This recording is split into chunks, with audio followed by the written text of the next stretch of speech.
मेरे आदरणीय देशवासियों मेरे देशवासियों, हिंदू मुस्लिम सिख ईसाई सब हैं हम आपस में भाई भाई, और हम एक दूसरे के बगैर अधूरे हैं। एक दूसरे के बगैर हम अधूरे हैं। तो मेरे देशवासियों, मेरे भाइयों, मेरे दोस्तों, सन 2014 से भारतीय जनता पार्टी का शासन आया है केंद्र में, और अलग अलग राज्यों में जहाँ जहाँ भी भारतीय जनता पार्टी का शासन है, तो इन्होंने खुली नफरत की पैदावार की है। इनका शासन सिर्फ मुस्लिम समुदाय के ऊपर, मुस्लिम समुदाय को टारगेट करके और शासन चला रहे हैं, शासन कर रहे हैं और नफरत की पैदावार कर रहे हैं।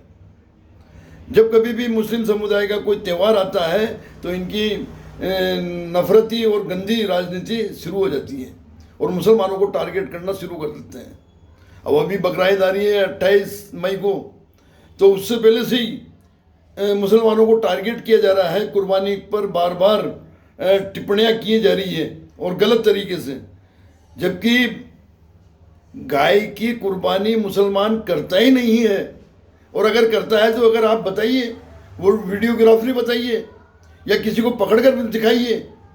जबकि मुसलमान अल्लाह के रसूल का हुक्म की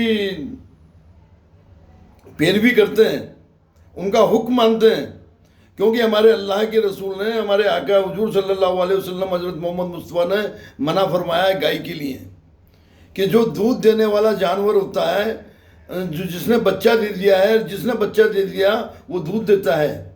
तो बच्चा देने वाला और दूध देने वाला जानवर की कुर्बानी के लिए सख्त मना किया गया है, सख्त मना किया गया है। और मुसलमान दूध देने वाले, बच्चे देने वाली जानवर को कुर्बान नहीं करते। हाँ, बांझ का हुक्म है, मगर जब बकरे मिल जाते हैं, भैंसे मिल जाते हैं, दुम्बा मिल जाता है, भेड़ मिल जाता है, तो फिर हम गाय का क्यों जिक्र करेंगे भाई। और ज़बरदस्ती ये शासन अपने असामाजिक तत्वों के द्वारा बार बार गाय का जिक्र करवा रहा है, गाय का जिक्र करवा रहा है। अरे अब हिंदुस्तान के किसी भी कोने में से गाय की कुर्बानी होते हुए वीडियोग्राफरी बता दे। क्यों नफरत फैला रहे हो यार। देश के असली मुद्दों से भटक कर और देश की जनता का ध्यान नफरत में बांट रखा है, नफरत में बांट रखा है। और हर त्यौहार पे मुसलमानों को टारगेट करते हो। इन 12 सालों के शासन में हर जगह मुसलमानों को टारगेट किया, चाहे 3 तलाक में हो, चाहे नागरिकता में हो, चाहे हर साल में जो हमारे एक आध त्यौहार आते हो उसमें हो। मतलब इन 12 सालों के शासनकाल में इस नफरती सत्ता वालों ने सुकून खराब कर दिया है, सुकून ख़त्म कर दिया है। जो एक सद्भावना भाईचारे से हम एक दूसरे मिलजुल कर जो त्यौहार मनाते थे, त्यौहार की खुशियाँ एक दूसरे तक पहुँचाते थे, उसमें सुकून ख़त्म कर दिया है। और देश की जनता को समझना चाहिए, ये असली मुद्दों से भटक कर एक हिंदू मुस्लिम की वजह से, हिंदू मुस्लिम को टारगेट कर कर 70% हिंदू समुदाय का ध्यान भटका रखा है, हिंदू समुदाय का ध्यान भटका रखा है और नफरत में उलझा रखा है। जबकि नफरती लोग चंद असामाजिक लोग हैं। और भारतीय जनता पार्टी की तो नीतियाँ शुरू से ही थी, आरएसएस की, भारतीय जनता पार्टी की नीतियाँ तो शुरू से ही है। तो इससे क्या है कि देश का नुकसान हो रहा है, देश कमज़ोर हो रहा है और देश की, हमारे मुल्क की बदनामी होती है। और एक सबसे बड़ी बदनामी तो हमारे जो देश का मुखिया है उसने करवा रखी है। पता नहीं वो अमेरिका के राष्ट्रपति से क्यों दबे हुए हैं। ऐसा क्या गुनाह हुआ है भाई जो अमेरिका के राष्ट्रपति के आगे आप झुके हुए हो। और एक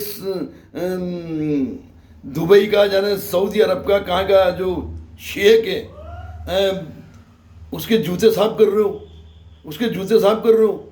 हमारे 140 करोड़ आबादी वाले मुल्क का मुखिया होकर उस शेख के जूते साफ कर रहे हो आप? ऐसा कैसी क्या खता हुई जो उसके सामने झुके वो और जूते साफ कर रहे हो उसके? शेख की क्या औकात है जो जूते साफ करवा लेगा? अरे शेख और अमेरिका का राष्ट्रपति कोई भी हो, हमारे हिंदुस्तानी किसी एक साधारण सिंपल आदमी से भी जूते साफ नहीं करवा सकता। तू तो 140 करोड़ आबादी वाले मुल्क का मुखिया है, तेने जूते साफ कैसे कर दिए? हमारे देश की जनता का की जो खुददारी है उसको तेने मिट्टी में मिला दी। तो मुखिया के काबिल है नहीं। देश की जनता को समझना चाहिए, जल्द से जल्द इसको हटाना चाहिए। धन्यवाद।